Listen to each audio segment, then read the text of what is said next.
Okay, part 3. This is going to be finishing up testing irregularities, giving you some tips, and then talking about test administration tips and guidelines. On the day of testing, we want to ensure that test administrators have accurate testing rosters that include updated information about accommodations. We want to be sure every kid has the right test and they are getting the right accommodations that they are supposed to have. We want you to create accurate seating charts.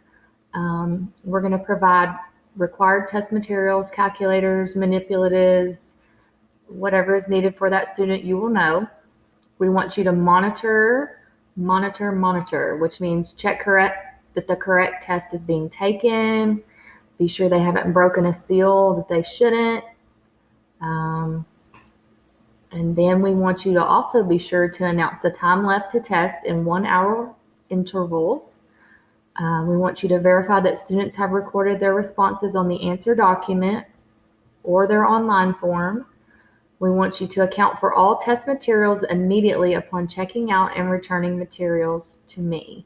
We will count them out to you number by number, and you'll check your roster, and it's the exact way that I check it out to you is the exact way that I want you to bring it back to me in that same order.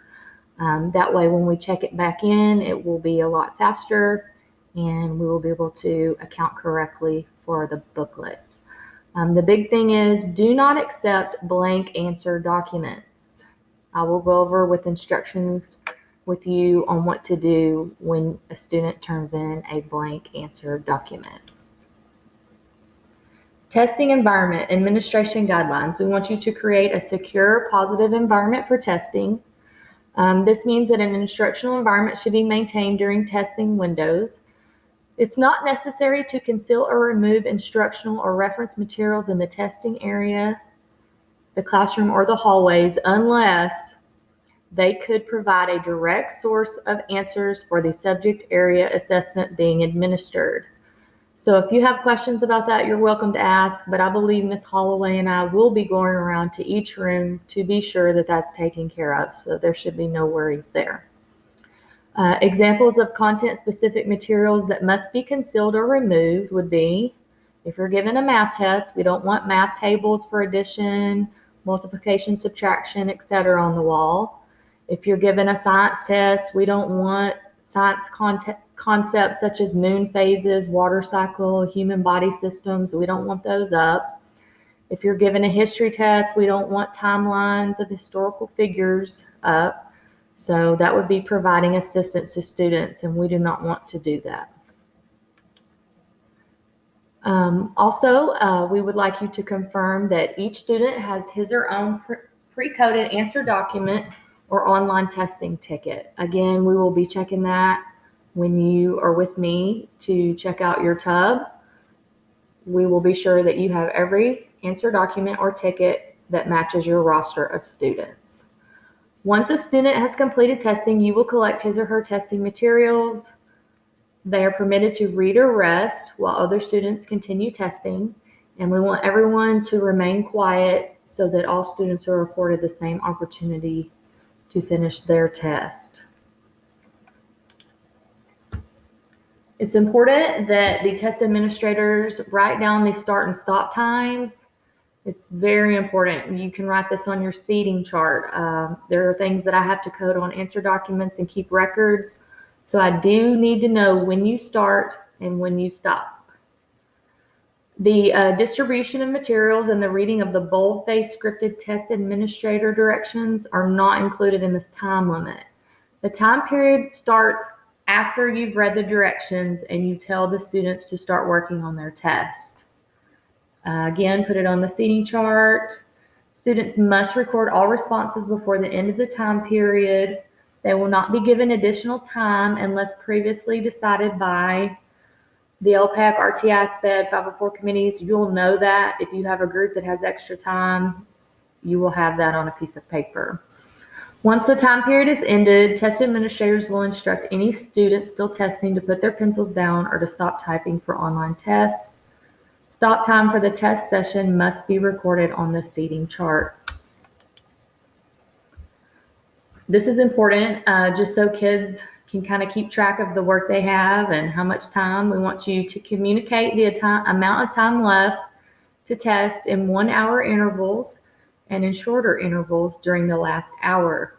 Students who do not complete their tests within the time limit should submit what they have completed.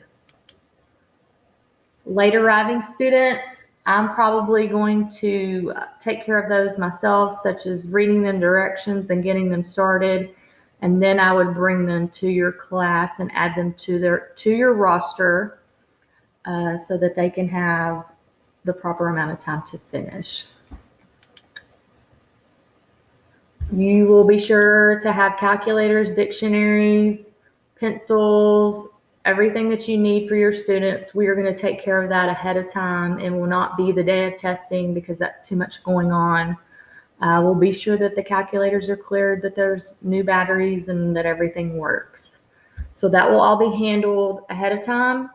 If something goes wrong and you need something, just put your sign out and we'll come around and take care of you.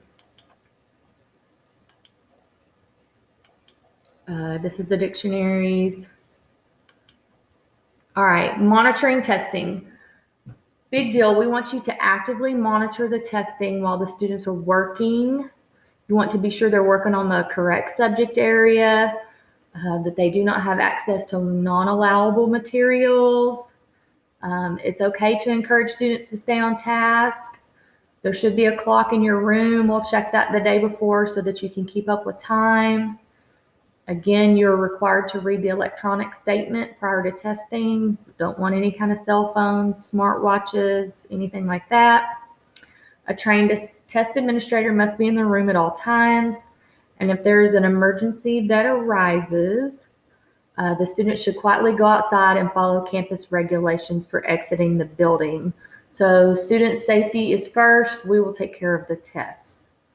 Remember that test administrators must regularly remind students participating in paper administrations to record their responses on their paper answer documents.